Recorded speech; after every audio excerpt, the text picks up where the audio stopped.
అన్నా నమస్తే అన్న, నా పేరు మస్తాన్ విజయ్ దేవరకొండ అన్న. సినిమా చూసిన నిజంగా చెప్తున్నా, వేరే లెవెల్ సినిమా భయ్యా. ఇలాంటి సినిమా మీరు ఎప్పుడు చూసుండరు. ఎందుకంటే ఫస్ట్ హాఫ్ యొక్క ఎలివేషన్స్, ఆ స్టోరీ స్టార్ట్ కావడం 1920వ సంవత్సరంలో ఒక జాతిలో పుట్టిన ఒక వ్యక్తి ఏ విధంగా ఆ జాతిని కాపాడడానికి ఏ విధంగా ముందుకెళ్తాడు, ఏ విధంగా ఒక వీరుడు పుట్టి ఆ ప్రాంతానికి వస్తాడన్నదే సినిమా కాన్సెప్ట్. ఆ సినిమాలో ఆ విధంగా ఏ విధంగా జరుగుతుంది, అన్నదమ్ముల బాండింగ్ ఏ విధంగా ఉంది, సత్యదేవ్ గారి క్యారెక్టర్ ఏ విధంగా ఉంది. సత్యదేవ్ గారి క్యారెక్టర్ అయితే ఏడిపించేస్తూ ఉంటది. నిజంగా సెంటిమెంట్ వేరే బాగా పండింది. ఆ సెంటిమెంట్ తీసుకోవడం అనేది సత్యదేవ్ గారు అయితేనే అక్కడ సెట్ అవుతారు, వేరే ఎవరైనా సెట్ కాని విధంగా ఉంది. సత్యదేవ్ గారి క్యారెక్టర్ వేరే లెవెల్ అనిపిస్తుంది.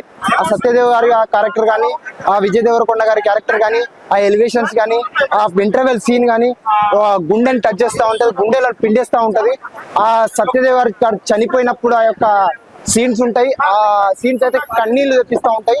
నిజంగా చెప్తున్నా, క్లైమాక్స్ కొంచెం బాగాలేకపోయినప్పటికీ పార్ట్ 2 కోసం కొంచెం అది చేయడం బట్టి మిగతా అంతా బాగుంది. సినిమా బాగుంది. ఇలాంటి సినిమాని మీరు ఆదరించారు, తెలుగు ప్రేక్షకులు పక్కా ఆదరిస్తారని ఆశిస్తూ.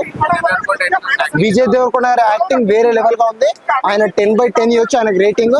ఎందుకంటే ఇంత మంచి క్యారెక్టర్ ఎవరు చేయలేరు. అలాంటి సినిమాలో ఇంత మంచి ఇలాంటి సీన్స్ చేయాలంటే ఒక గట్స్ ఉండాలి. ఆ గట్స్ ఉన్న హీరో విజయ్ దేవరకొండ.